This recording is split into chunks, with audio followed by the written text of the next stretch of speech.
Hey guys, I'm Ben, And I'm Rachel. and you're watching In the Boat with Ben TV. Today we're talking about 6 ways that we can have more cooperative kids. Hmm, Is that something you'd like? I would like that. All right. Before we get into the 6 ways, the most important thing we need to understand is that connection with our kids is the key to them being more cooperative. And so these 6 ways are going to center around ways that we can be more connected with our children. So the first thing that we need to do is understand child development. Now, what happens often is that we have expectations about how our children should behave based on what we think is appropriate for their age. And sometimes we're just wrong. And so it does help to go and not become an expert on child development, but at least understand a little bit more about where our child is in their development based on their age. Yeah, one of our philosophies is when children know better, they do better. And so it's our job to teach them better so that they do better. But an example of this is our 3 year old. One of our 3 year old twins likes to play with a plunger.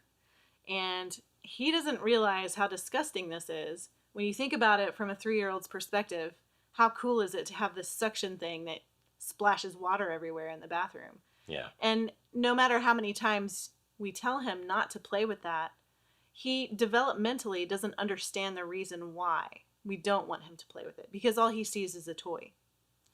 So, understanding child development helps us to be more connected with our kids because it removes that barrier of misunderstanding. And it helps us to see from their perspective why their behavior might seem appropriate. And when we can get on their level and talk to them from that perspective, it helps us to be more connected with them. Another thing we want to do is spend some quality time with our children. And one of the things that we've incorporated into our lives is a nightly snuggle time. And that's really hard to do because we have 6 kids. So, what we try to do is take one kid per day, and we'll give about 15 minutes where they get to pick whatever they want to do. We can play games, we can build with Legos, most of the time, we don't try to do things on the computer just because it's right before bedtime Yeah. and that can stimulate them. But we just let them choose what they want to do and just spend time with us. And during that time, we can talk about things like what happened at school today or some of the things that they felt angry about today or sad about and those kinds of things. So it opens up conversation, but it also helps us stay connected. And the really important thing about this is letting them do it on their terms. So sometimes that means the game they want to play, they're playing their own version of it that has their own made up rules, Mm-hmm. and that's okay. The important thing about that time is not the activity that you're doing, but it's the connection that you're making with your child during Mm-hmm. the time that you have together. So another thing that we can do is we can work on our skill of empathizing with our child.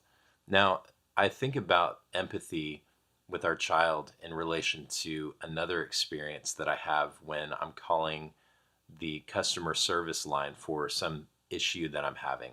And there's a huge difference in my experience between a customer service representative who is just doing their job and they're just trying to get me through the queue and off the line and take care of my problem, and a customer service representative who says these simple words, I understand. And it's amazing how disarming those words can be. When I feel understood, when I feel like my frustration and my anger is heard, then I can calm down and we can actually make some real progress. And the same is through and the same is true for our children. Our children want to be understood, and often it's difficult because they're in a different place developmentally. They have a different understanding than we do. So it may seem like, well, it's strange that you're experiencing that emotion right now. But if we can empathize with them, if we can try to see it from their perspective and say, okay, I understand that you would feel that way. It's a really powerful thing. And if we feel that way, then we know that our children do too. Because one of our other philosophies is that children are people too. Hmm. And they're just smaller sized versions of us. So they deserve our empathy. Another thing we can do is become a student of our child. This looks like understanding their personality and understanding their love language, which are terms that are out in the world and we can do tons of research if we want to. I'm a nerd, so I do all that kind of research, but there are so many resources that we can use for understanding personality types and understanding love languages. And what this does, what understanding these things does for us is that it helps us understand where our kids are coming from. Because if we can understand that we have a sticky brain child who gets upset when there are transitions, then we know exactly what's coming and we know why. So it helps us be able to empathize even more, which, like we said, is important for connection, which is important for helping kids be cooperative. And it's not always just the behavior. Sometimes it just has to do with how they prefer to interact with other people. Our oldest is an introvert.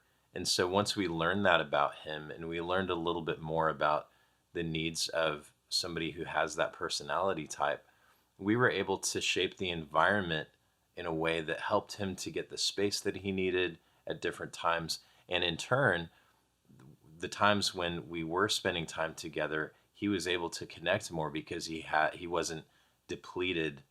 We have six boys, right? So and he's the oldest, and so he has to experience all that noise. So when we give him his space, he doesn't get his energy depleted, and when we spend time together, he's able to connect with us more. Mm-hmm.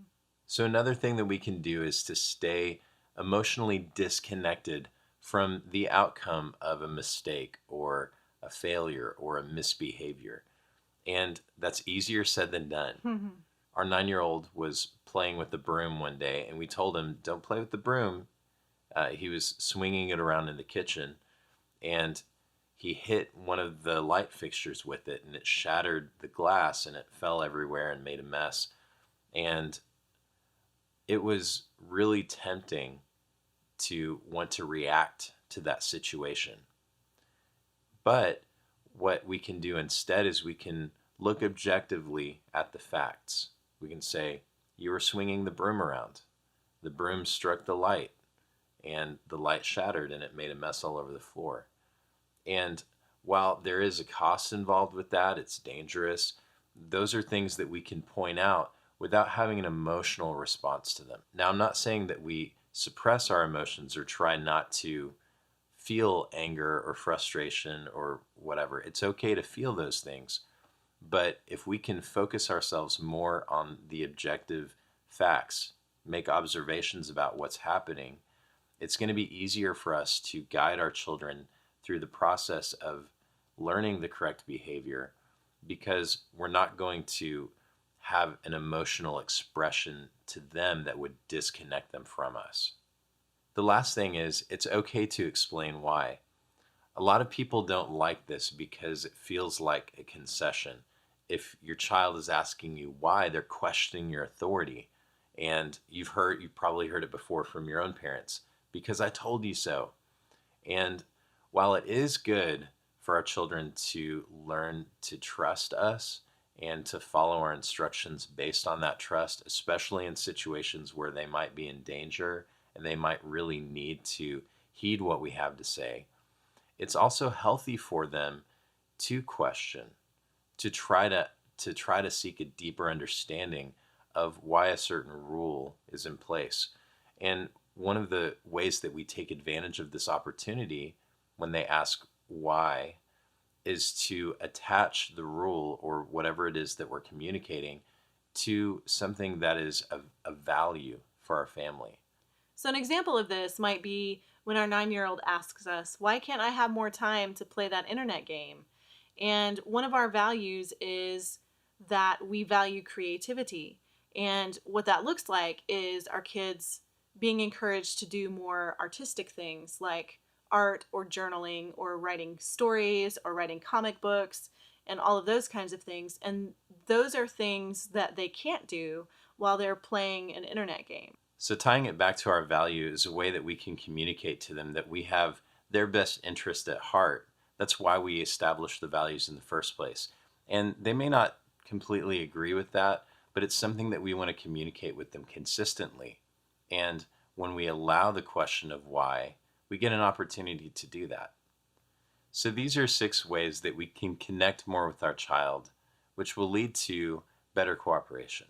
So obviously, if you put these into practice tomorrow, you're not going to suddenly magically have a kid who follows every single word you say. But the point of these 6 things is to develop a deeper connection. The deeper connection we have with our children, the more cooperative they can be. And that's going to take some time to build. Mhm. So we just have to be patient. Yes. Well, thank you so much for watching. If you want more content like this, you can go to intheboatwithben.com. We got a podcast there where we talk about stuff like this.